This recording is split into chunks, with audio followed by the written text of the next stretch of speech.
All right, friends. So we're going to be completing the second half of session 17 of the Law of One today for the next hour and a half. And before we begin, I just want to offer thanks and gratitude to those of Ra and the entire Confederation of Planets in service to the Infinite Creator for all the ways that they are here to support us in our learning, in our spiritual seeking, in our growth, support the Earth in our transition into fourth density. Such an honor to be in this community, in this field together of seeking truth. And I offer, on behalf of this group, I offer our deep, deep thanks and love and affinity with those who seek along the positive path. Thank you. And thank you, Jesus. Thank you, Jesus. The one who on earth is known as Jesus. The one we call Jesus. Yes. Okay, so I think, Vijay, you said we were picking up at 1721. Does that sound right? I think so. Okay, that looks good to me. 1721. Does anybody feel called to get us started in our reading?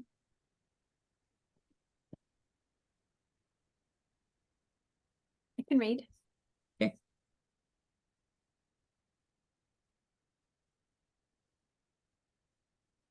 Okay, 1721. Then, questioner, then in which density does the entity known as Jesus now reside? I am Ra. This information is harmless, though unimportant. This entity studies now the lessons of the wisdom vibration, the fifth density, also called the light vibration. Questioner, in our culture, there is a great saying that he will return. Can you tell me if this is planned?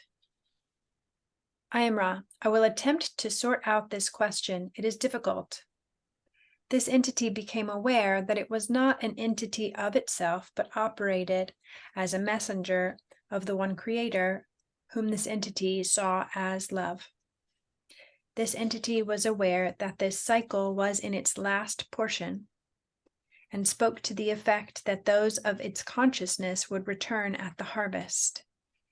The particular mind-body-spirit complex you call Jesus is, as what you would call an entity, not to return except as a member of the Confederation, occasionally speaking through a channel. However, there are others of the identical congruency of consciousness that will welcome those to the fourth density. This is the meaning of the returning. Questioner, you spoke of the alleviation of karma being forgiveness. I'm having a hard time phrasing this question. I think I'll have to come back to it. I'll ask this other question. Can you tell me why the Earth will be fourth density positive instead of fourth density negative after the cycle is complete, since it seems that there is a greater negative population? I am Ra. The Earth seems to be negative. That is due to the quiet, shall we say, horror, which is the common distortion, which those good or positively oriented entities have towards the occurrences which are of your space-time present. However, those oriented and harvestable in the ways of service to others greatly outnumber those whose orientation towards service to self has become that of harvestable quality. Questioner, in other words, there will be fewer negative entities being harvested into fourth density than there will be positive. Is this correct? I am Ra. This is correct. The great majority of your peoples will repeat third density. Let's pause there.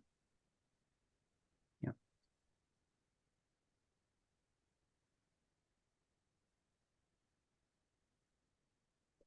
Okay, so just a reminder or a refresher from last session that got into the sort of the density of origin where Yeshua or Jesus came from.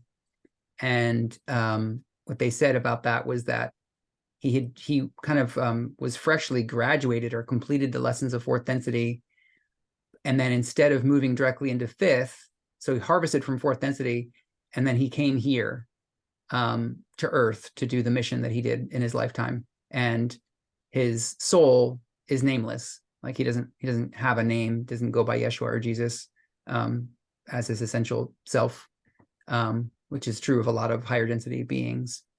And then I guess it seems like after Jesus's lifetime on Earth and the work that he did here, he then went on to join fifth density and is now a portion of fifth density, studying the lessons of wisdom. That's how I take all that. Any questions or comments on Jesus's home vibrations?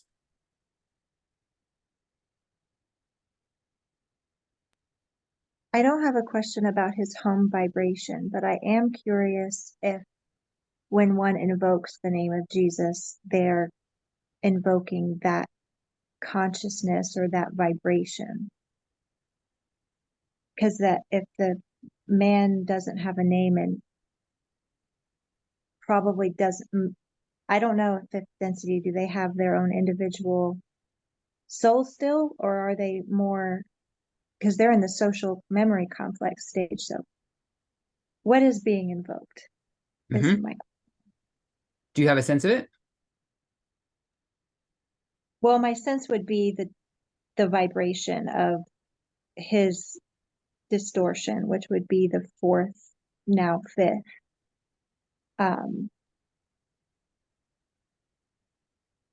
I don't know which one. I guess maybe it depends on the receiver of the information.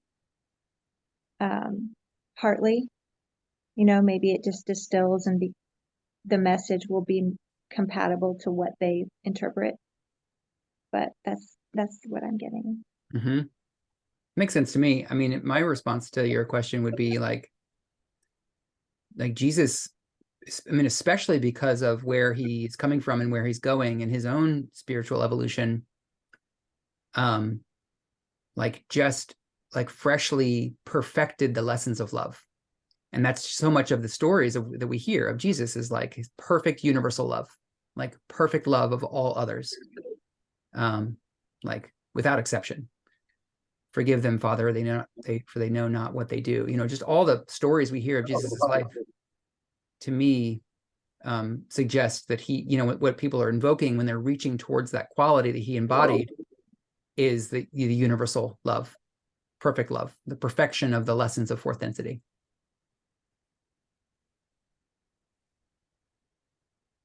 Anyone else have I have a thought. I feel like there was I remember there's quite a few passages in Law of One about calling, like doing calling, and then like the calling being answered. And I think regardless of what words you use to call, there's like an energy behind the call, which is answered. And so like when you invoke Jesus, like I think the word Jesus carries with it some energy, but it's also like the energy of the caller using the word Jesus that would determine how that call is answered. Do you think the name Jesus and the image we have of Jesus has become sort of a collective egregore? That's a big word. I don't know what it means. thought form, right? Yeah, it's kind of like thought form. A solidified collective thought form. Mm-hmm. Yeah, that's like solidified and Ra says to do magic. There's like two schools of magic that are like so rooted in human thought that they just work. And one of it's like the mathematical ritual magic, and then the other is religious magic. So yeah, I do think at least it seems like Ra is indicating that certain religious you can perform this sort of I guess when Ra says magic, I guess that means like opening of the indigo ray or whatever. But yeah, I think that's what it's referring to, including probably stuff related to Jesus. Nia? BJ had her hand raised, but then she put it Oh. down. I just wanted to check in with you first, BJ, if you still, I kind of wanted to hear what you had to say. And then I I can think go. I was just gonna say things that are already said. Thanks, go ahead. So, yes to everything said thus far. You know, to even channel Ra, Carla would challenge this entity in the name of Christ, Jesus Christ, 3 times. That was her, as a Christian mystic, that's what she was aligned with. That was her filter, her spiritual filter, kind of has a specific flavor of vibration. So Ra would say, yes, I welcome this light. Yes, bathe me in this. All 3 times she would challenge, and Ra's like, yes, I love this light. Thank you for that. And similarly, you know, I don't have a Christian filter in my belief system right now currently. So similarly, I have a lot of love of kind of like pagan paths in the idea that, like, Celtic traditions, the goddess Bridget, or a Norse pantheon, you know, where it's Freya, or, you know, like whatever that deity holds a vibration in your mind, holds an energy in your heart and in your mind. And so the sense that it's very specific that Ross says, definitely, you know, you don't want a negative psychic reading, so you have a challenge to verify that it's a positive path light being, and whatever that looks like for you personally, as long as you're strong in it, as long as you're aligned with it, as long as you're feeling all the feelings and vibrations and frequency that go along with that. I think it's a matter of what fits for you personally, rather than specifically, you know, with the Christian tone to it, if that makes sense. So you're sort of saying, like, it's all about intention. You're sort of like underscoring the idea that it's the caller's intention. Mm-hmm. And that you kind of suggested that too, right, Rachel? Like, it seems like you were tuning into that too. How much is it? Yeah. Yeah, it's kind of the, yeah. Yeah. I mean, it seems like a both and in response to your, you know, this question you're bringing up. It's both intention, and there is a sort of, I mean, I sense it. There is, when Jesus is invoked as a cultural phenomenon, it's become a thought form. I mean, and I think it's probably a mix of the essential qualities of that being, Yeshua.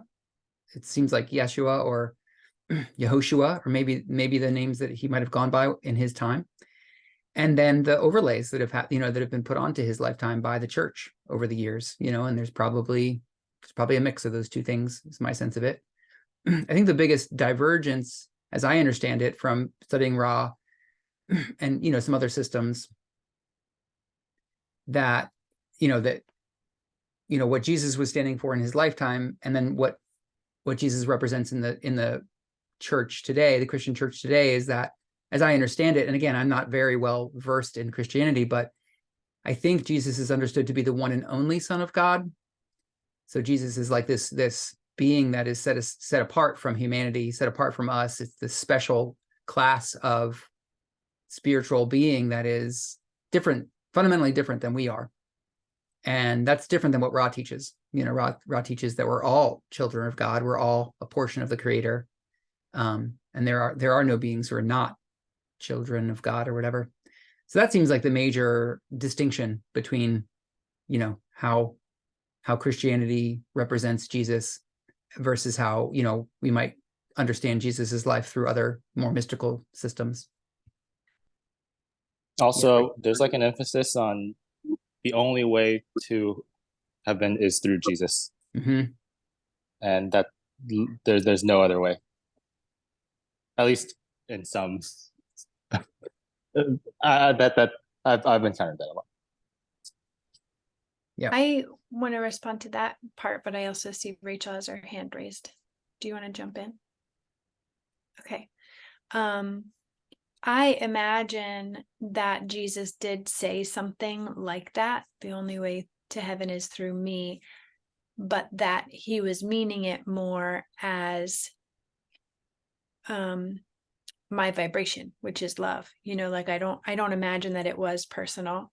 And so I think it has gotten, I imagine anyway, this is just my take, that I think Jesus probably said something like that and it was misunderstood to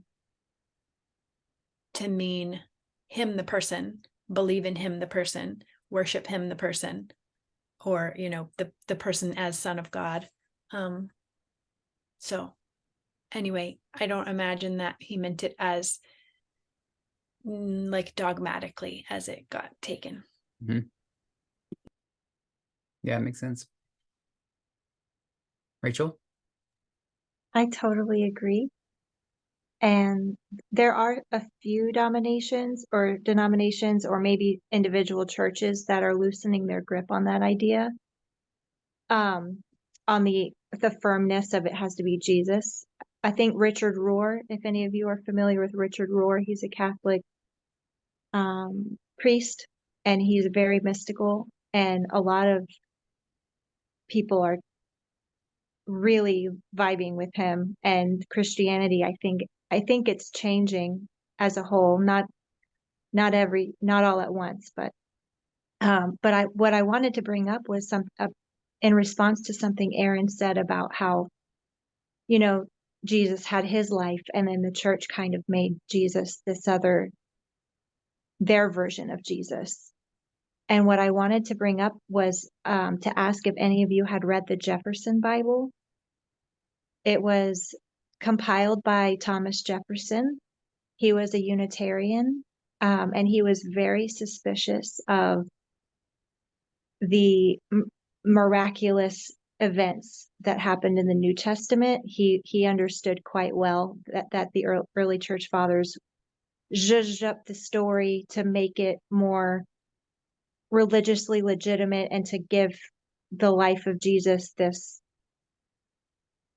they made him someone so special that it was like an attention grabber, and and people want to know. So what he did for his own spiritual path was, first, he believed that the teachings of Jesus, in his words, were the most perfect set of morality known to man. And this was a very educated man, knew all the philosophers, and he was a very educated person. But so he, for his own benefit, cut out all the parts of the Bible that he compiled a book that only has the life, teachings, actions, and words of Jesus, with all of the miracles stripped out. And he put it in chronological order so you can read it like a story from birth to death. And then that was for himself, and it was published a long time ago. It was published, I think, when his grandchildren, got a hold of it. But I've been reading it, and it is a very grounded and practical set of teachings. When you take for lack of a better word, all the fluff out, you can see so clearly the teachings of Jesus and the lessons of love and understanding, and it becomes so grounded and practical. It's very much like feels easy to reach. You don't feel like, oh, but he was perfect, he was the Son of God, he was sinless. You're able to see your life in his that way. And I just think that's one of the most underlooked gifts that Thomas Jefferson offered the world. So you can get it for like $6 online, but I just wanted to share that because it's there's nothing out of line with what we're learning. So That's really cool. Thanks for sharing that, Rachel. I'm curious to check that out. Doesn't Ross say Thomas Jefferson was a wonder? Maybe. I don't remember specifically. Possibly. I remember that. it was like Uh, Thomas Jefferson or Lincoln. Lincoln was the walk-in, Right. Lincoln Walk was a And- walk-in. and Jefferson, I think specifically, it was said that he was a wonder. I'm not 100% sure. I'm like 90% sure. Yeah, I believe it. I just don't remember it specifically. BJ? That the Jefferson's gospel is what this book is sort of based on. Oh, Yeah. Nice. nice. Yeah. Cool. Rachel, I caught something you said that I really appreciated, which was you were saying that the lessons of love and understanding were really apparent when you read the Jefferson Bible and the more direct, indications from Jesus's life. And I wonder, does anybody feel, it could be you, Rachel, or anybody else. Ross says this too, that, love and understanding are synonymous. It's the same vibration. Does anybody want to say their understanding of how that can be or what that means? Or anybody have any insight into that? I do. We share? Yeah. So I think that love isn't something that we do, it's what we already are. And when our love is blocked, it's because we are operating off of a misunderstanding of reality. And when we actually understand, there's nothing blocking the truth of our love. Yeah. Bam. Right to it. I love that. Yeah. Which is why I love meditative self-inquiry, because it's all about going right into what am I misunderstanding, Mm-hmm. and then uncovering it and working with it. Yeah. Cool. Okay. So let's see. Yeah. So any thoughts about the return, the Q&A about Jesus's return and what Ross says about that? I love that part. I love the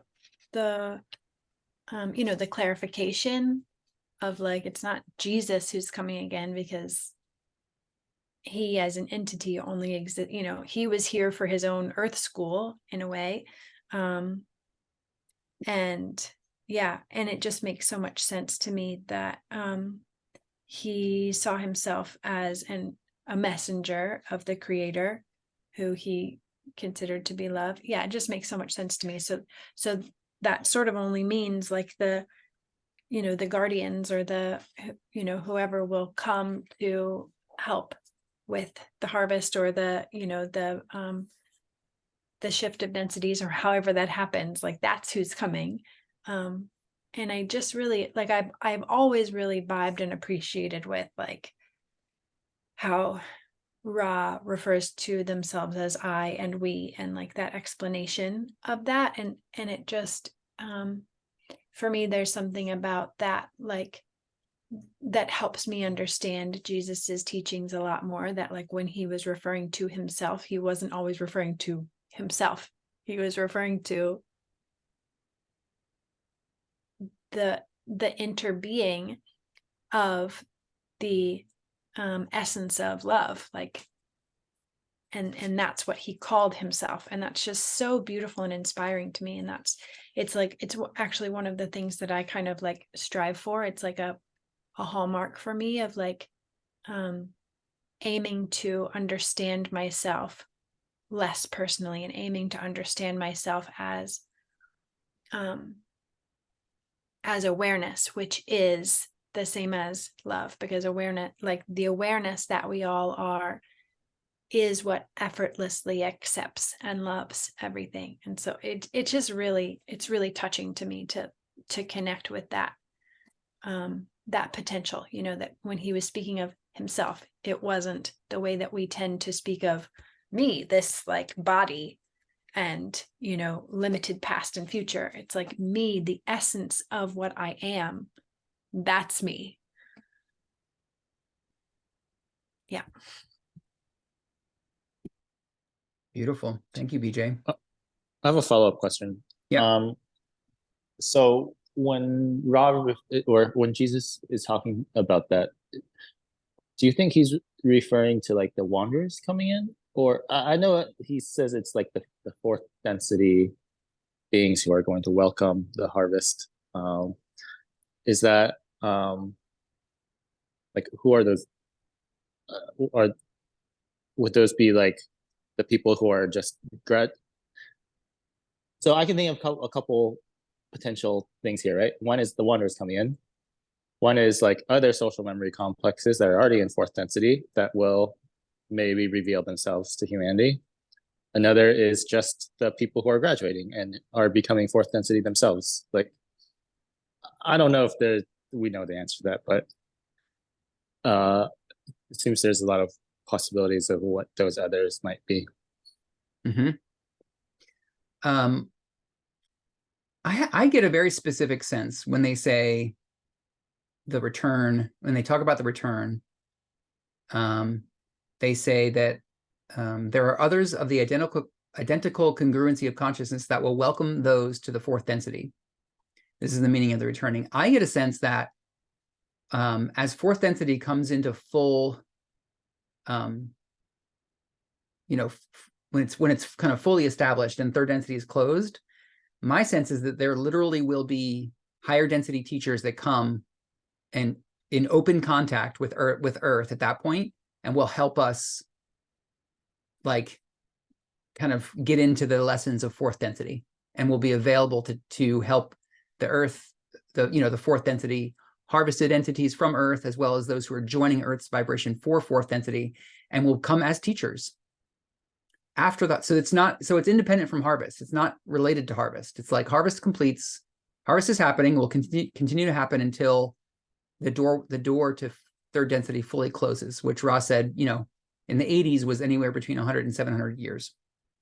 And once that's complete, I think that there will be teachers. And I think that, you know, those of Jesus's vibration will be among the teachers to come and like get us started in the next grade, the lessons of fourth density. And that's just my sense. But yeah, it's a little distinct from some of the other ideas I heard. So I just wanted to put that into the pot. Thanks. That makes a lot of sense. Mm-hmm.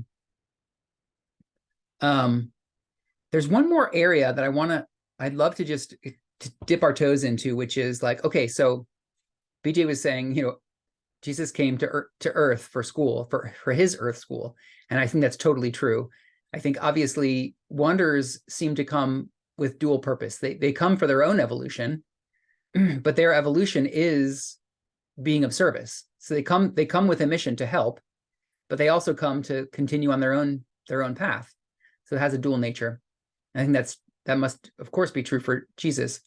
And so it's like Jesus just graduated from, you know, the school of fourth density, and then came to Earth for gap year, you know, before going into like the next higher lessons of fifth density, came to Earth to sort of like, you know, continue learning and growing, but also to be of service. And so what I want to ask to you all is, what shifts in the lessons of fourth density? He perfected the lessons of fourth density and then entered into fifth density. So then what? What are the qualities of the lessons of wisdom, the lessons of light, the lessons of fifth density? Like, what is distinct about fifth density that changes from the lessons of fourth density? What do you all think?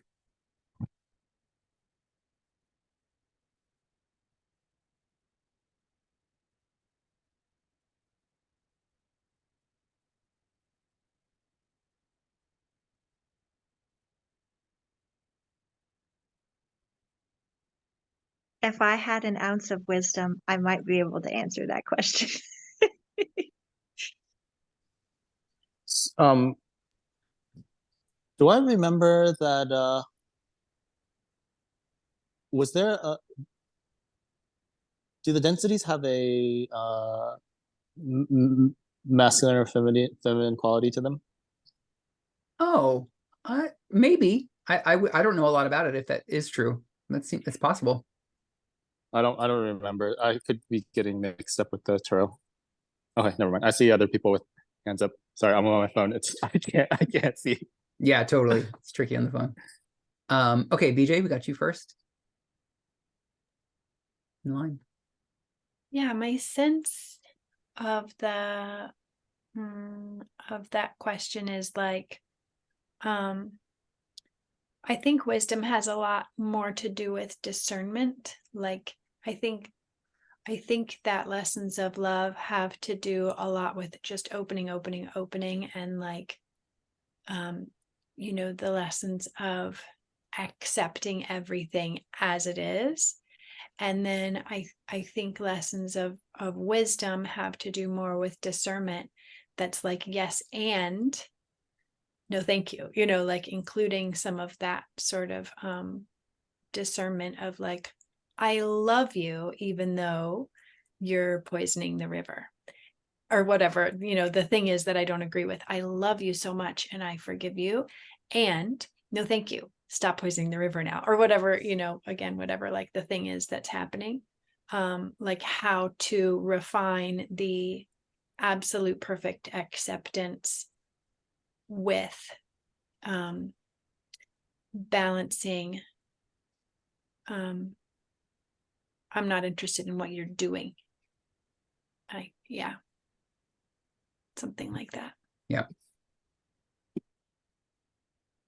Amanda and or Joshua? I was actually going to say like pretty much word for word what BJ just said. And it was just a hunch. That was just what came to me. It's like, I think it's about discernment. Yep. And Yep. yeah, it is. I think like in fourth, we learn how to love. And in fifth, there's like a refinement to it.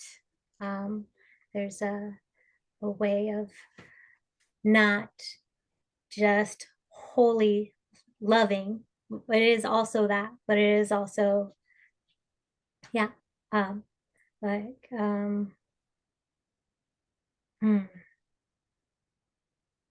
like more of a distinction and standing for what feels most in alignment.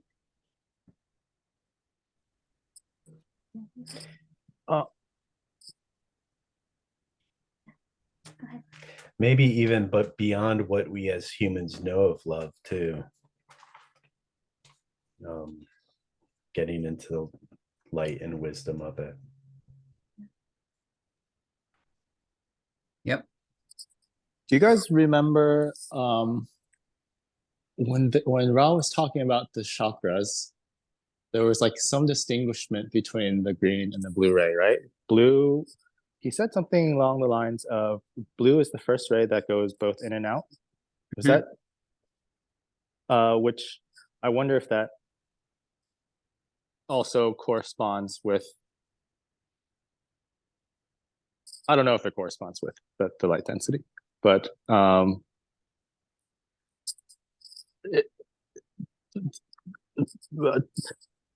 do remember Ross saying that by the end of fifth density, beings are all powerful. That's not true at the end of fourth density. At the end of fourth density, you're perfectly loving. So throughout that density, you go from being able to, like, I guess, see everything the way it is, or at least accept everything the way it is, to actually being able to act upon it in a way that you can make whatever you want happen. So that seems to be, which I guess you can't do that. I guess the understanding is a prerequisite, right? Like, if you don't understand what you're working with, you can't really do anything about it. But once you understand it, then it's learning how to, it's like wisdom, power. He uses a couple of words, right? Wisdom, he uses wisdom and power. Ra uses wisdom and power. It's like wisdom / power, I think. So there is something about acting on the universe in a way it's like it's basically doing whatever you want to the universe, right? Yep, totally.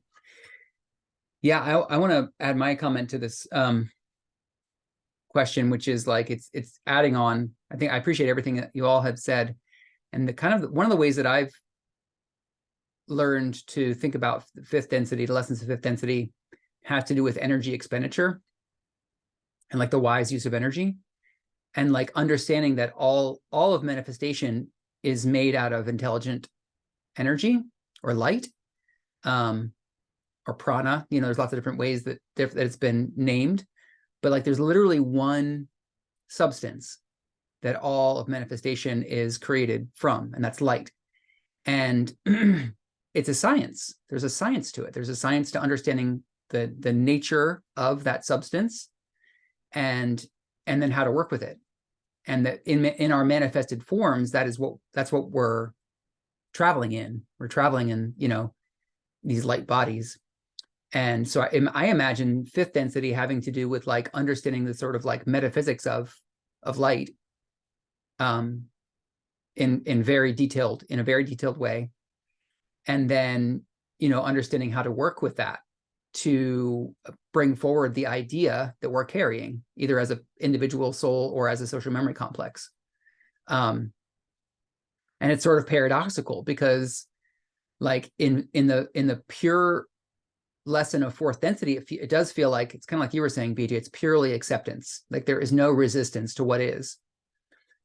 And the paradox is that the creator is infinitely diverse. The creator is interested in so many different things. The creator is manifesting this infinite set of ideas. And so each soul or each social memory complex is going to have a different take on like what they're interested in manifesting. And so how to be in the infinite dance, the infinite play that the creator has set up, and sort of like be true to what it is that we're here to manifest on behalf of the creator.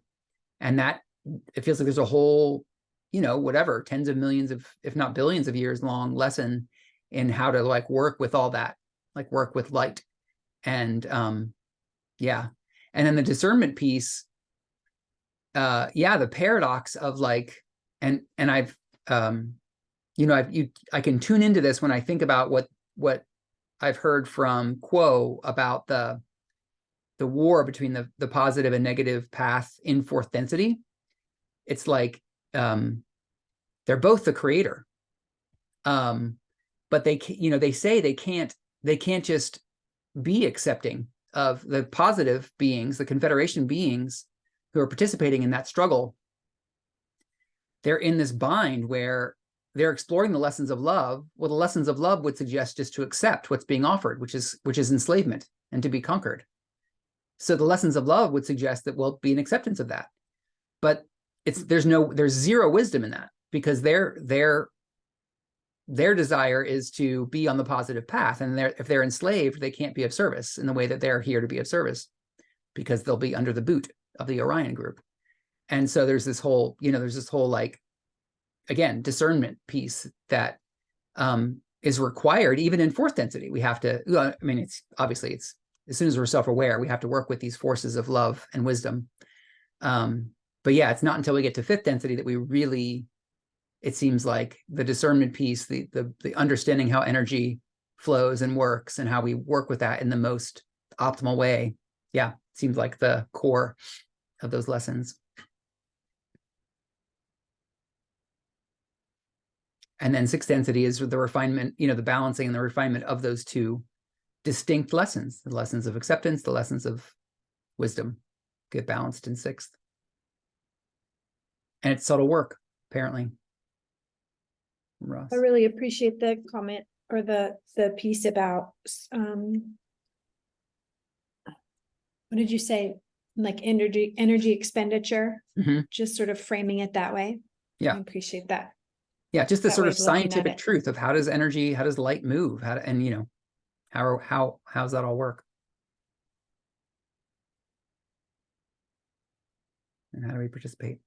Okay, well, I think if we're gonna stay on track, we probably should continue our reading, unless there's any other final pieces about that anyone wants to say.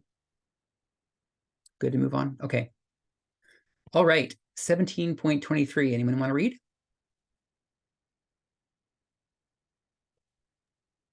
I can. Great. All right. 17.23. Questioner. You spoke of the alleviation of karma being Oh, sorry. forgiveness. We did already read that. I'm sorry. I misled you. We've read that already. Yeah, we're at 25. 25. Great. Sorry about that. I'm just doing what I'm told. All right. 17.25. Questioner. How did Taras Bulba, Genghis Khan, and Rasputin get harvested prior to the harvest? I am Ra. It is the right, privilege, duty of those opening consciously the gate to intelligent infinity to choose the manner of their leaving of the density. Those of negative orientation who so achieve this right/duty most often choose to move forward in their learned teaching of service to self, which I actually think has a lot to do with what we were just discussing with differences in fourth and fifth density. 17.26. Questioner. Is this the reason for what we call spontaneous combustion? I am Ra. This is not correct. Questioner. Can you tell me what causes that phenomenon? I am Ra. Picture, if you will, a forest.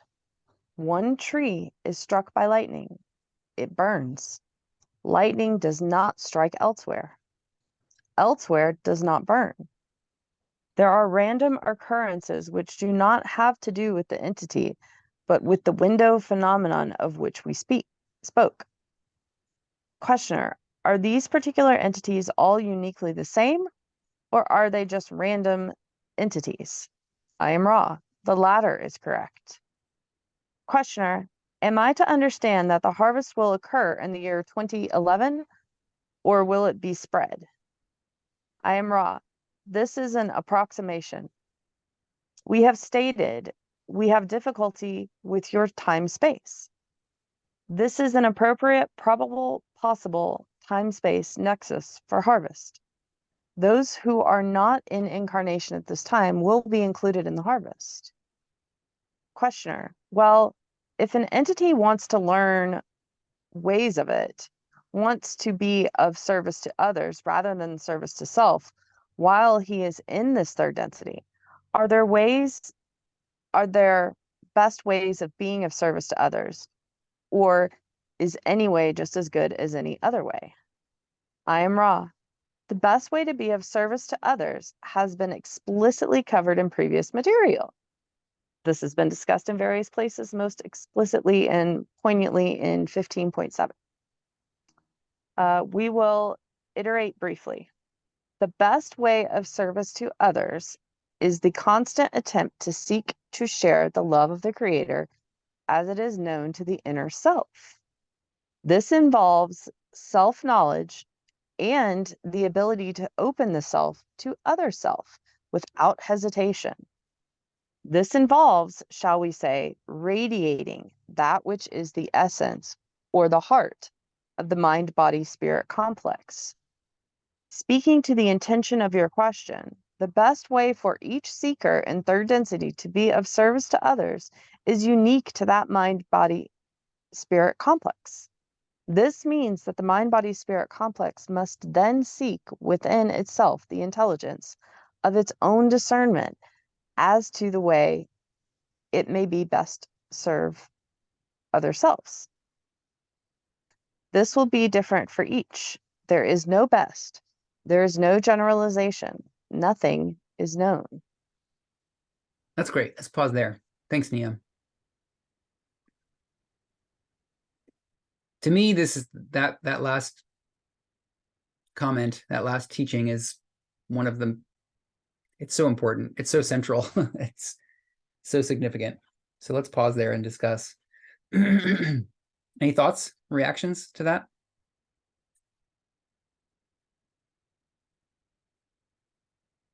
Yeah, Amanda. I was contemplating it earlier, and I think what I came up with is oftentimes when I'm in conversation with somebody and there is the possibility of like speaking my truth or speaking what's coming up for me that feels in alignment.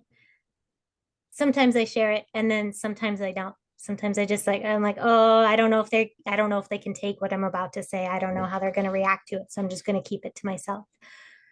And so when I was thinking about those two specific paragraphs, it seems like what the invitation is to actually step into my own courage and share my truth, whatever that is, share what's coming up for me in my heart, rather than keep it to myself.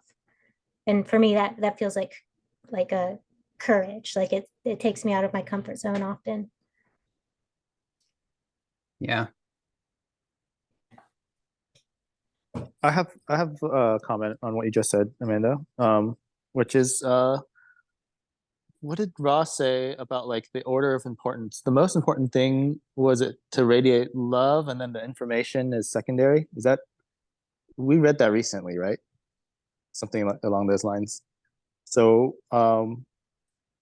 like taking that into consideration, like it's not necessarily like, it's almost like the energy that you're projecting rather than like any specific technical information about like whatever, that at least for where we are right now, that seems to matter. At least that's my interpretation. Yeah, that makes sense to me, Shang, and kind of paradoxically, it also seems to me like it kind of depends on the person. Like I think the essence or the heart of some souls is literally just the quality of the energy that they're able to share, and the words are completely, what kind of technical information they might share really is not essential at all. But for some souls, the sharing their love of the Creator has to do with wisdom, has to do with sharing technical information. So it just depends. It like depends on, like, I think radiating our essence in service, sharing our love with the Creator and radiating our essence can look so many different ways, depending on, our unique spark, like what we're carrying, what we're here, what portion of the Creator we're here to express and to explore. And in some cases, I would actually say that it does look like, I think it's probably more rare, but I would say it's kind of, there are cases when sharing the love of the Creator and being in radiance of heart actually does have to do with sharing very specific messages of technical specificity. Not all the time, but in some cases. I'll just respond to that real quick. Like my personal experience is that like vibing that love is a really easy, natural state for me most of the time. And it doesn't feel like a challenge. And there's something about that like the challenge feels like the invitation, which is for me is like, which is like the indication that I'm on the path, that like stepping into that essence of courage for me, which is often is like opening my voice and sharing what's coming up.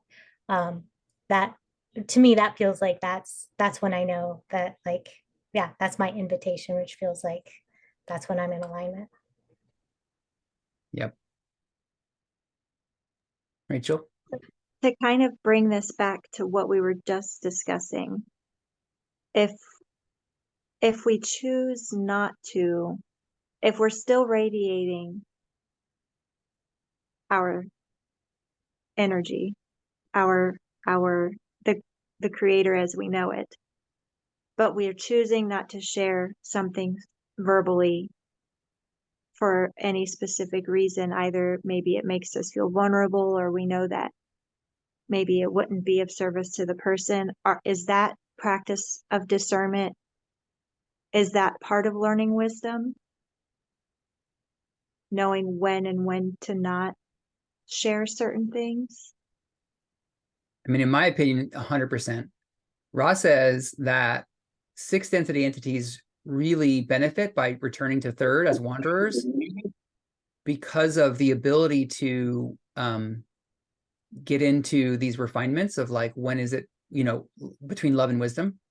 Because being in a veiled environment is so confusing and so difficult, there's a really very powerful opportunity to do the refining work of love and wisdom, because of the quality here is that, like, you know, we want to serve. If you're on the positive path, you want to serve others, but it's so tricky to know, you know, and this relates to what you were saying, Amanda, too. It's like, it's so tricky to know how to do that and what is actually going to be helpful to somebody else. And, you know, Rod, in a different place, Rod talks about how it's important to wait for the calling. You know, if you're on the positive path and you're really honoring someone else's free will and you feel like you might have something to offer them, but if they don't ask for it, do you give it anyway? You know, and it's just, I mean, I think there's room for like incredible subtlety in the refinement of love and wisdom here available, being in a third density experience.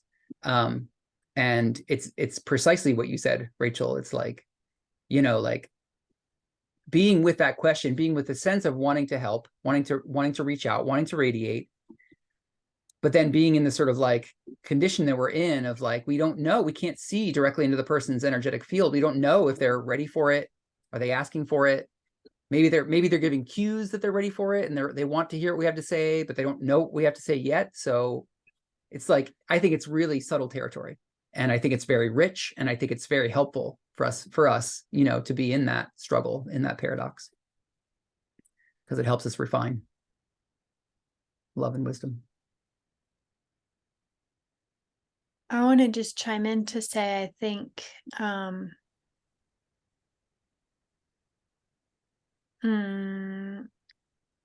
like the study of the archetypical mind that I've done, which is only a little bit, which is you know, sort of the last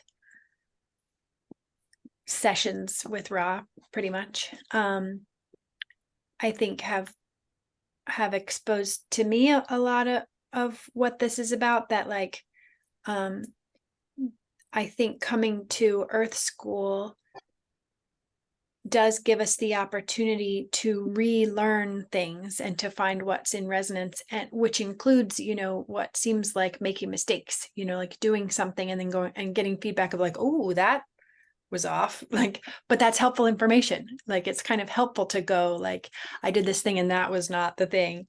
And you know, so I from my perspective, like I think that's actually really helpful to do a thing that gives you, you know, quote, negative feedback, and then being open to that feedback, you know, like rather than, for instance, striving to do it the perfect way you know, the first time, and like balancing love and wisdom and like, you know, and I don't know, for some reason that just felt right to me to say that. Like, I think being in Earth School actively, like enrolling ourselves in Earth School, is really important, rather than like, okay, let me figure it out and what's the right way. No, just go ahead and try it. And then like, see how, you know, see what grade you got on that one. Totally. And that, to me, that ties into what, Amanda, you were saying about courage.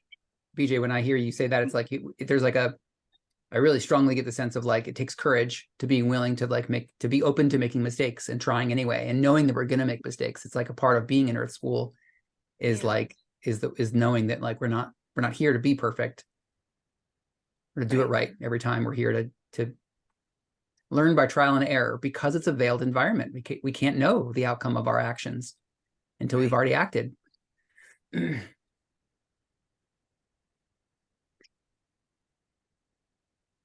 Rachel's your hand up.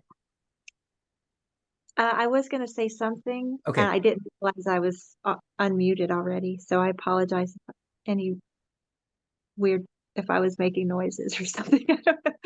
But it does have to do with courage, and it also has to do with forgiveness and lightheartedness. And as BJ was speaking, I felt something shift inside of myself, like the way she worded something she just said about, you know, I've already lost it. I've already lost the exact wording of that, but the essence of what she shared instantly made me feel open towards things that I was being really, really hard on myself about, actions that I had made in the past.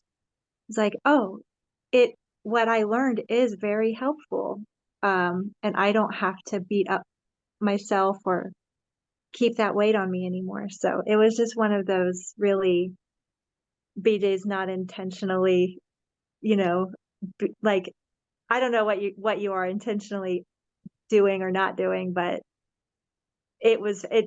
I shifted internally like immediately, and I was like, oh, it was just like, aha. So courage and forgiveness, those teachings are connected. Awesome. That feels really connected to my intention, which is like, I know it's been important for me on my journey to give myself permission to go through the learning rather than already be the perfect expression. Because I don't think we're here to be the perfect expression, and we give ourselves pressure, especially like if we, identify as wanderers, like, oh, I'm here to serve, so I need to be the perfect expression. Well, yes, but it is a veiled environment, so we have to relearn. And I think that's also part of why we're here, to strengthen those lessons, which does mean mistakes, so-called. So yeah. And grace, which is one Grace, of the teachings of exactly. Jesus. So it's right on topic. Yeah, and another tie-in to the teachings of Jesus and to Christianity is the word sin. I learned, and I don't know exactly how true this is, but it rung true for me that the word sin etymologically is like to miss the mark, like to take aim at a target and just to miss the mark. It like doesn't mean to be, to be wrong or to be out of alignment with God. It just means like, well, we seek to have a certain outcome to our actions, and then oops, it didn't go the way that we thought it would go. And then that relates to like, if we can be in a more harmonious relationship to knowing that we're gonna err, we're gonna like intend a certain thing and it doesn't go the way we hoped, and we make a mistake. I think that's the original meaning of the word sin, and it's come to have this very different connotation where we're like fundamentally flawed and separate from God and all these sorts of things. I'm like, I don't think that was the originally, from what I've learned, that wasn't the original meaning of the word sin. It just means to miss the mark. You can always try again.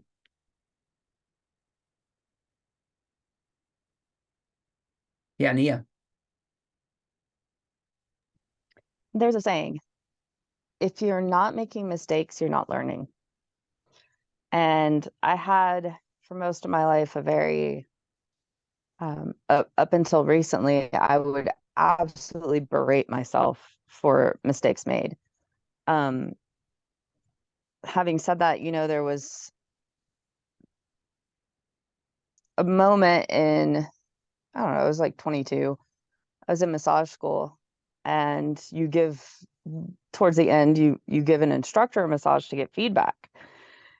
And I got one piece of feedback that was, I went the wrong way on the low leg or something, always end up towards the heart, but I went the wrong way. And I was just, oh my gosh, the instructor, I got this feedback. I made such a big mistake. Oh my, what if it had been this horrible outcome? And to this day, like, I was emotionally distraught to the point that I will never forget that quote unquote mistake, because it landed with me in such a way that I won't forget it. So, all the wonderful things I do good with massage, I don't remember those. I remember where I made the mistake because it was pointed out and there was an emotional response around it. So, the saying, and I was like, no, I'm still learning. I'm still learning all kinds of stuff. I don't have to make a mistake to learn. But yet those quote unquote mistakes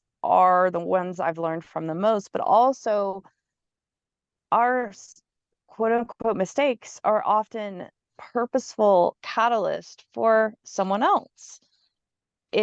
We are not in the dimension of understanding. We are not in the dimension of knowing. We are not all aware. There are pieces that it doesn't necessarily look to me like right or wrong. Lessons can be for other people as well. So to not beat ourselves up over making these so-called mistakes, I think is a key. I'm only learning later in my adult life. The other thing I want to say too is there is a responsibility factor for the person that holds the knowledge, that's it's a weight, it is a burden, and it's a responsibility when you have knowledge that may not be neutral or may not be right for the receiver at that time. There is, I know a lot of us like to have a very love and light metaphysical, all is well, all is as it should be kind of mentality. Along with that is also the idea that truths and knowledge, there is a small responsibility on the person that holds this information in choosing how it is shared and whom it is shared with. That there are things that can be paradigm shifting for a lot of people, and that may not necessarily be their path. So I believe that although we can't necessarily entirely be the other person, so I hear someone say that they're concerned about whatever they say, how it's going to land for the other person, and there is a responsibility factor around that, and you're also not responsible for that other person's feelings and thoughts and their process around it as well. So it's a little bit of both, being able to be authentic and speak your truth and have that discernment when and how and what is shared. Yep, totally. Yeah, I really appreciate how we're all kind of unpacking all the facets of how this is such a rich environment to be in Earth School, and why it's such an effective Earth School. There's so many dimensions to why it's tricky and how we learn and what helps us learn and what helps us serve. And yeah, it's really rich. Okay, I'm feeling to move us along in the reading. I'm gonna read now, picking up from 1731. Questioner: thank you very much. I don't wish to take up extra time by asking questions over again. Some are so important, I try to ask some similar questions in different ways to expand on the answer. Seems to be inaudible, what we're getting at. Maybe not. In the book Oahspe, it states that if an individual is more than 50% for others, that is, goes over the 50% service to others, and is less than 50% for service to self, then he is harvestable. Is this a correct statement? I am Ra. This is correct if the harvesting is to be for the positive fourth dimensional level. Questioner: what must be the entity's percentage, shall we say, if he is to be harvested for the negative? I am Ra. The entity who wishes to pursue the path of service to self must attain a grade of 5, that is 5% service to others, 95% service to self. It must approach totality. The negative path is quite difficult to attain harvestability upon and requires great dedication. Questioner: why is the negative path so much more difficult a path to attain harvestability upon than the positive? I am Ra. This is due to a distortion of the law of one, which indicates that the gateway to intelligent infinity be a gateway at the end of a straight and narrow path, as you may call it. To attain 51% dedication to the welfare of other selves is as difficult as attaining a grade of 5% dedication to other selves. The, shall we say, sinkhole of indifference is between those two. And there's a footnote for straight and narrow path. Straight is used instead of straight. S-T-R-A-I-T is used instead of S-T-R-A-I-G-H-T, because it is a better contextual fit and because of Ra's love of archaic and poetic language. Questioner. Well, then, if an entity is harvested into fourth density with a grade, let's say, of 51% for others, 49% for self, what level of the fourth density would he go into? I'm assuming there are different levels of the fourth density. I am Ra. This is correct.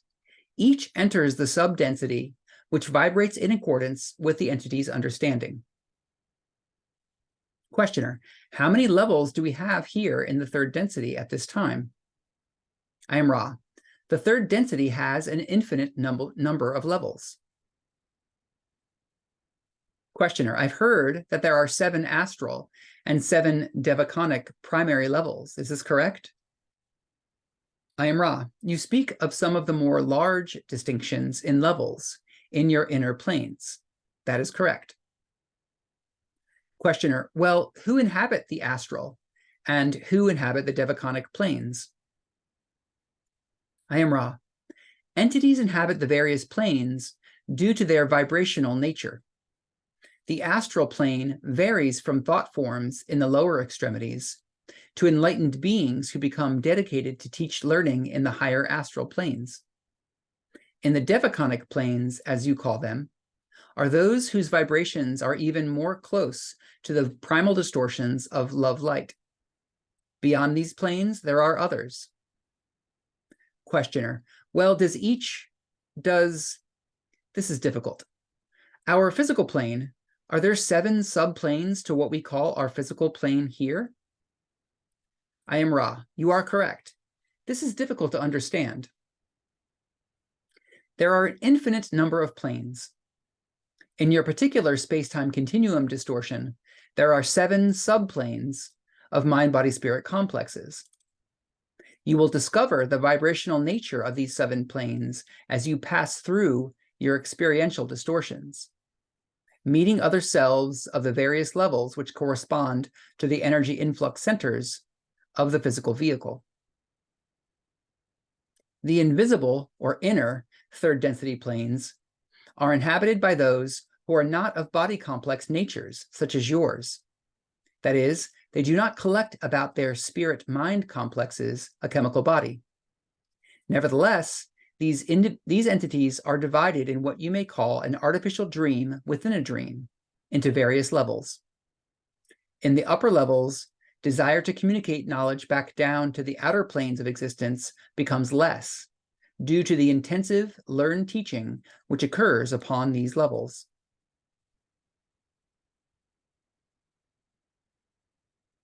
I'll just read one more. Questioner, then is it necessary to penetrate one plane at a time as we move from what we call third density physical through these planes? I am Ra.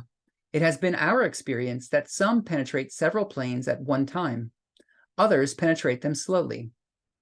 Some, in eagerness, attempt to penetrate the higher planes before penetrating the energies of the so-called lower or more fundamental planes. This causes energy imbalance. You will find ill health, as you call this distortion, to frequently be the result of a subtle mismatch of energies in which some of the higher energy levels are being activated by the conscious attempts of the entity, while the entity has not penetrated the lower energy centers or sub-densities of this density.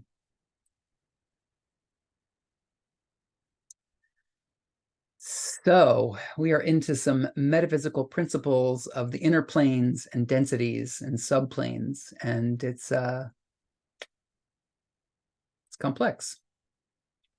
So I'll just open it up and see if anybody has anything to say about any of that. BJ. Just a brief comment on how I appreciate the words from Ra. I'm not looking at it right now, but about collecting about our bodies, collecting about our mind spirit complex, a chemical body. And I just appreciate that flip from our typical way of thinking about it. And okay, I'm a body, and then the body is conscious. And yeah, and a lot of people who's are study consciousness talk about the hard problem of consciousness of how is it that that bodies become conscious, and the confusion is that's not the way that's not the order of operations. It's like there's consciousness and the body is secondary, or like the consciousness can be like in some ways attracted to or like connected, magnetically connected to the body, but it's not there's a body and then the body becomes conscious. So that's just I appreciate that reframing. Mm-hmm. The astral planes and devachanic planes, is that time space? I think it has to do with the rays. I think when Ra teaches about in a later session, they teach about kind of the other names, or like the names for the 7 bodies. I think they call the 4th density body the ectoplasmic body, the 5th density body the astral body, the 6th density body the devachanic body, and the 7th density body the Buddhic body, I think. So I think that they're referring to vibrational levels. I think that the astral is like 5th density and devachanic is 6th density.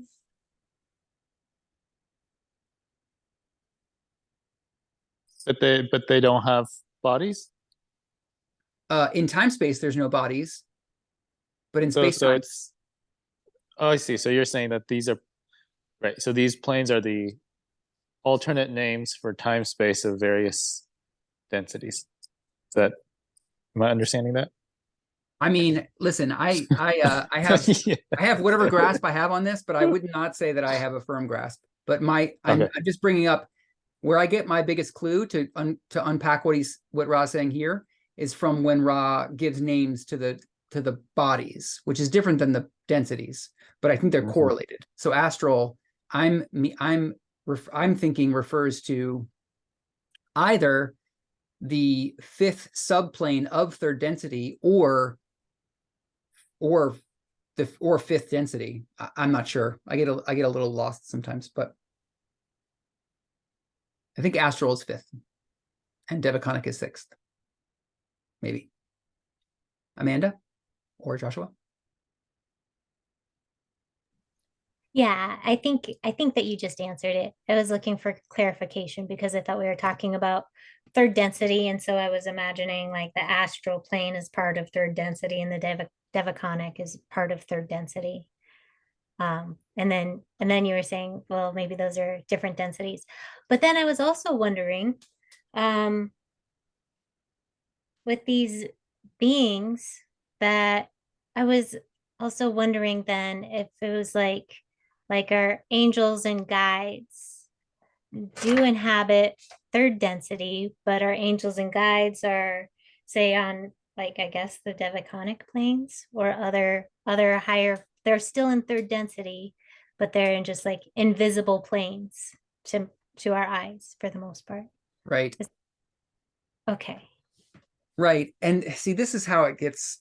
Let me just riff off this a little bit, because I'm gonna pull in some of my other some of what I'm learning from my study of The Secret of Light and Walter Russell's work. The main thing that I get there is the insight into what is distinct about time space versus space time, is that time space is sort of the causal level. Time space, there are no bodies. It's all mind. It's all mental / spiritual. And it's where God organizes kind of like the next round of what it wants to create. And then it does the creating in space-time. Creation, the forming of bodies, like space-time basically is all about bodies. It's all about creating these forms that simulate the idea of cause. So cause is like of the mind of God always. And we are, of course, that's us too. Our minds are a fractal portion of the mind of God. So time space is all about, and the inner planes and the invisible planes, they're invisible because there's no bodies. There are no bodies in time space. There's nothing that we could ever see or perceive with our senses that has to do with time space, because it's just a part of the subtle realm. There are vibrations, thought is vibrational, but there's no bodies, and that's the main distinction. Okay, so that's one thing I wanted to say. And then just like when we think of ourselves as mind, body, spirit complexes, those are three distinct concepts, but they're all blended. Like you can't really separate out the mind from the body, or the body from the spirit, or the spirit from the mind. They're all blended. They're all a continuum of the vibrational essence of what makes up our different capacities to feel with the body, to think with the mind, and to perceive light with the spirit. It's the same with, I think it's the same with the densities. Like, they're all interpenetrated. Like, we talk about third density as though it's like, it's distinct. And of course it is distinct in a lot of ways, but all the other densities are present here too.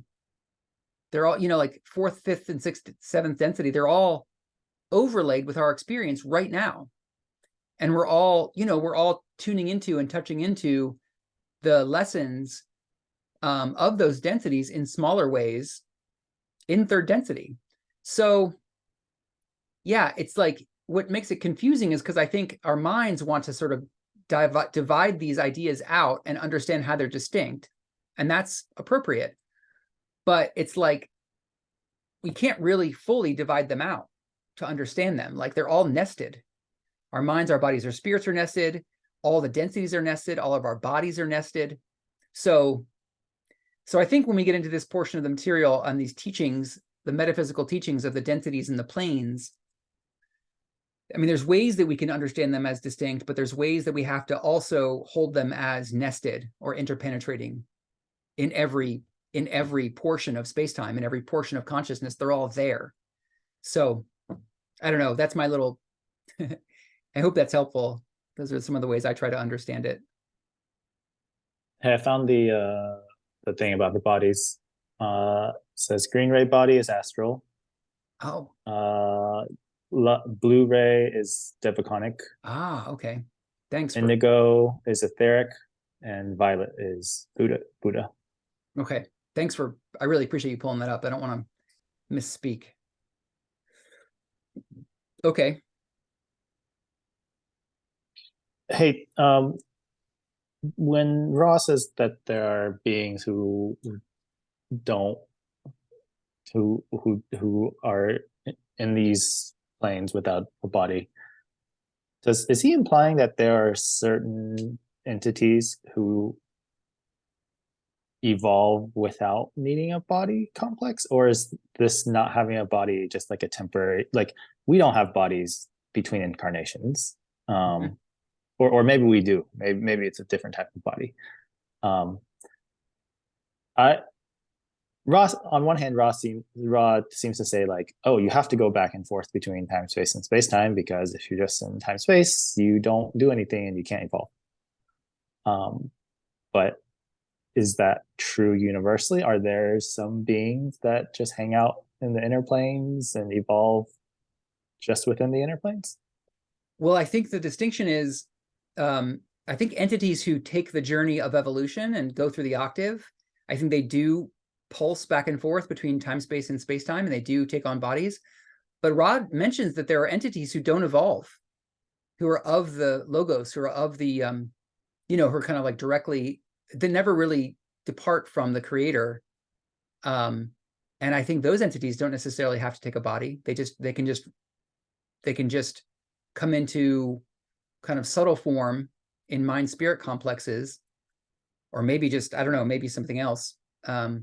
Maybe just mental, maybe as representations of portions of God's infinite idea, and they only reside in time space and never take a body because they're not going through the octave. They're not evolving.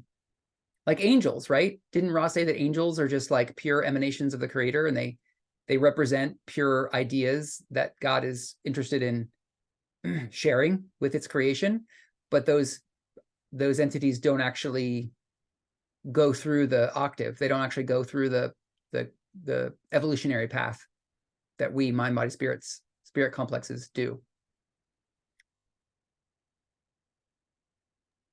It looked like Nia had something to say too. Yeah? Or no?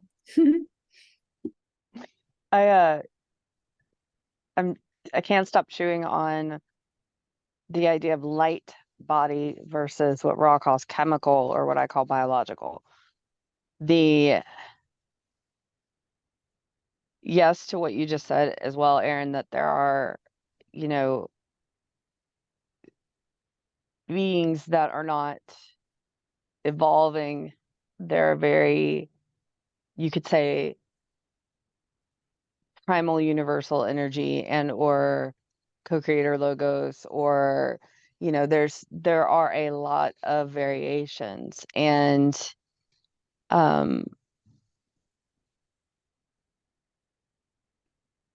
think people use the term light body and kind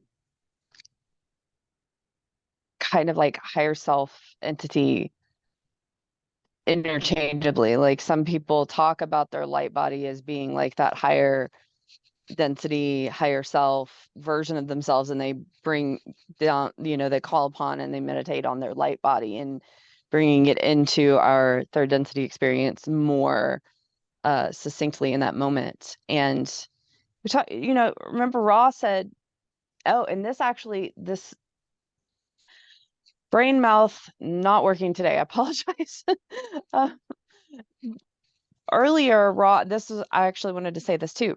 Ra talked about, we talked about making mistakes, and Ra being, you know, upper sixth density being that we're down here going, of course, when you showed up in some golden shining light body, our third density peeps at that time are going to think you're gods and distort your message. And, you know, the sheeple are not going to understand.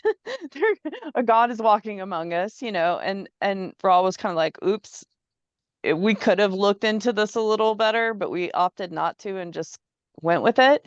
So there's a lot, you know, to me that circles back around and ties into the whole, like, there, in a way, there isn't mistakes because it's catalysts for others and there's a reason for it at the same time.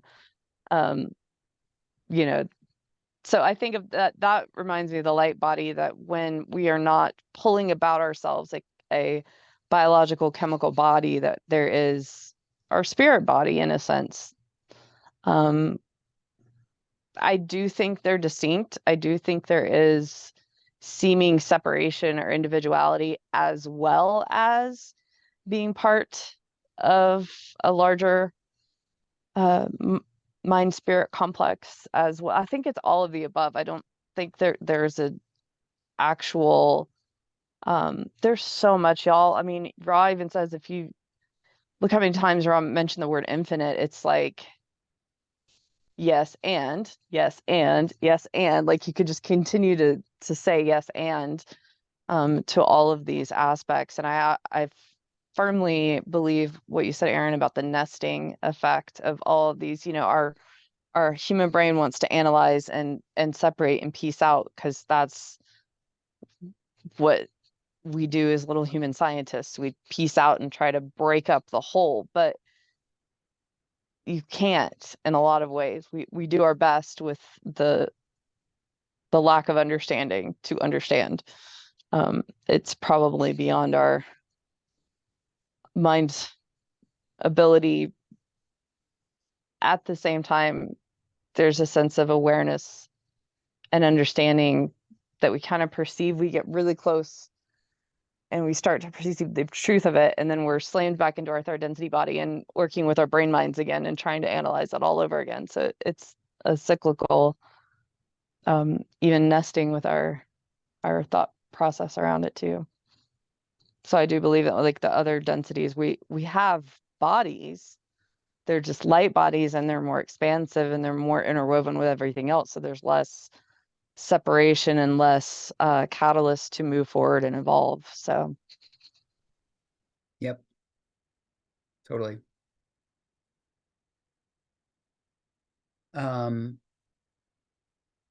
There's 7 minutes left. We've got a few Q&As left. Should we try to finish it out? Yeah, but I just want to say, for a minute there, I thought you were saying like peace out, Mia, and I was like, we peace out with our brains. Wow, how do we peace out? I was like, I was excited about it, but I couldn't figure out what you were talking about. And then the other kind of peace. Okay. Any volunteers to finish 1740 through 45?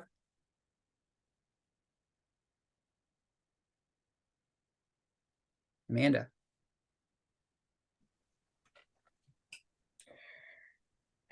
Questioner, is there a best way to meditate? I am Ra. No.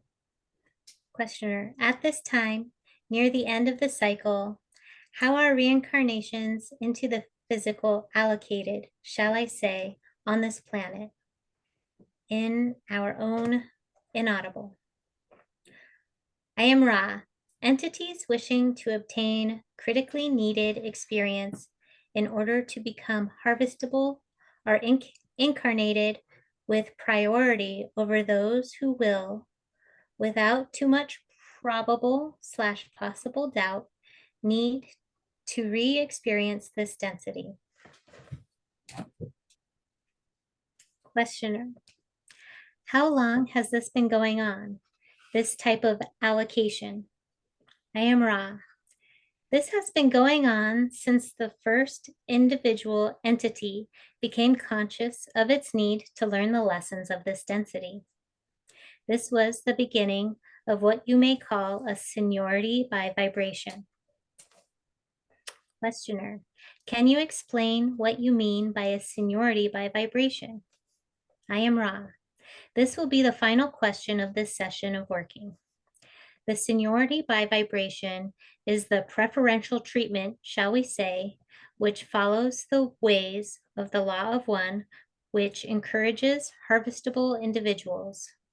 Each individual becoming aware of the time of harvest and the need on a self level to bend mind, body, and spirit towards the learned teaching of these lessons is given priority in order that this entity may have the best possible chance, shall we say, of succeeding in this attempt. May we ask at this time if there are any questions? My only question, is there anything we can do to make the instrument inaudible? I am Ra.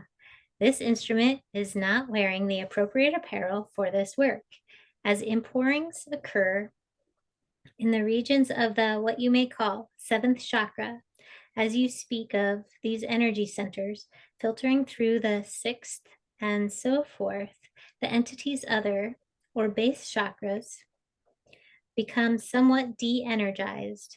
Thus, this entity should be more careful in its selection of warm apparel for the part of the body complex you call feet. May we answer any other brief questions? Questioner, we want to put heavier clothing on the feet. Is this correct? I am Ra. This is correct. I will leave this instrument now. I leave you in the love and the light of the one infinite creator. Adonai. Thank you. All right. Well, any questions or comments about the seniority of vibration phenomenon? Yeah, Amanda.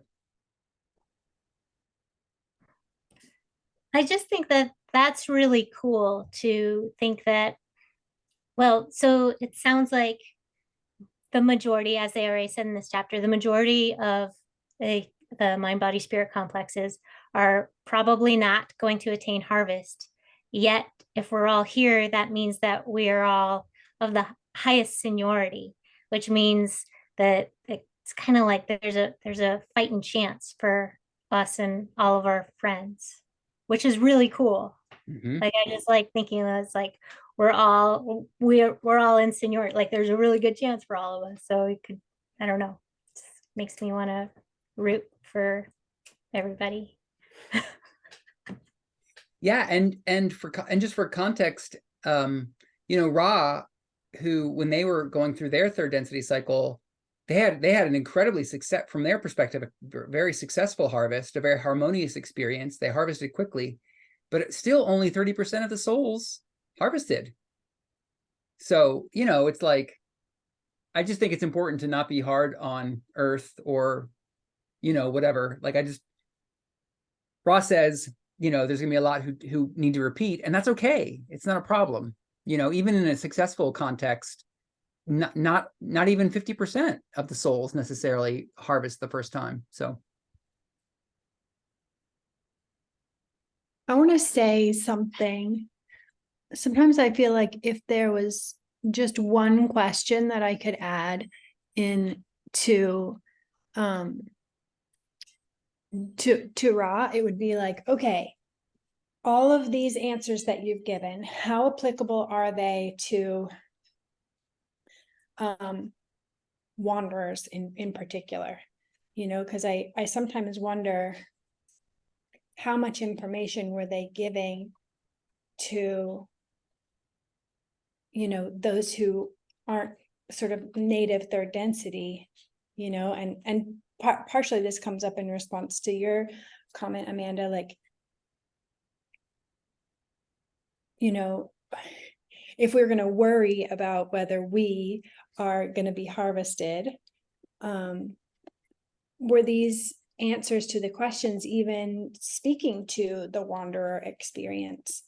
Because if assuming like all of us on this call are wanderers, that we're not native third density, we're just visiting this density in order to help, and it's possible we could get stuck here, but in a sense we've already graduated the third density. So that's just something that comes up for me a lot. I just wonder, like, how much is this actually applicable to my personal life? And obviously it would still be applicable to my personal life even if I have graduated and come back in order to serve, because then I can just understand, the lessons of third density, those who aren't from here. But yeah, that's just something that I wonder about sometimes. Can I respond to that real quick? yep. That's always niggled at me as well, BJ, because Ryan says at the beginning that this is specific information for Don, Jim, and Carla. Raw flat out says that in one of the earlier sessions, that this, when Don's like, well, we would like to write a book about this, and Raw's like, I don't care. This is information for you. It's not, from what I recall, was not stated in a way that is like a blanket statement for the rest of us. It was very specific to their little group. Remember, Raw was like, well, if I reach only one of you, my karmic debt has been repaid, so to speak. My mission has been success. And a lot of us are like, wait, only one? We've had this discussion before around that, but like, I often have that in the back of my head niggling at me as well, as I'm reading it. How applicable is it to the majority, or is this, specific to the three? And those three were wanderers that had worked together before and had the mission for service to others, and that's why they had that narrow band that Raw could enter into. So I'm with you on that, BJ. So I think it's both, that it's specific for them. You can tell sometimes, I can't think of an example, but you can tell sometimes like the answer is really specific for them and their journey. And there are pieces of information that are universal in that sense. So it is both. And I think you can send questions in for Quo and Latui when they, I invite you to post that question forward and see if we get a good answer.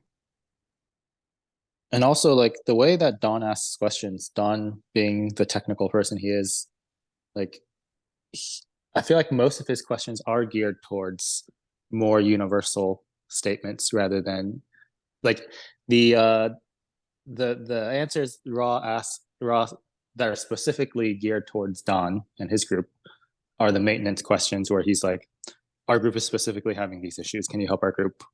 But other than that, I feel like Don does a pretty good job asking questions that he tries to, like, are generally geared towards universal harvest, at least for the Earth planet. Yep. Totally. I think it's a both and. All right, friends. Well, we've run past 5 a little bit, so I want to close up this session and just want to say it's been a pleasure once again. I really appreciate this co-exploration and helping each other illuminate this material through our conversation and seeking together. Thanks, everyone. Thanks, everyone. See you guys next time. Yep. See you next time. Love you all. Bye-bye. Bye.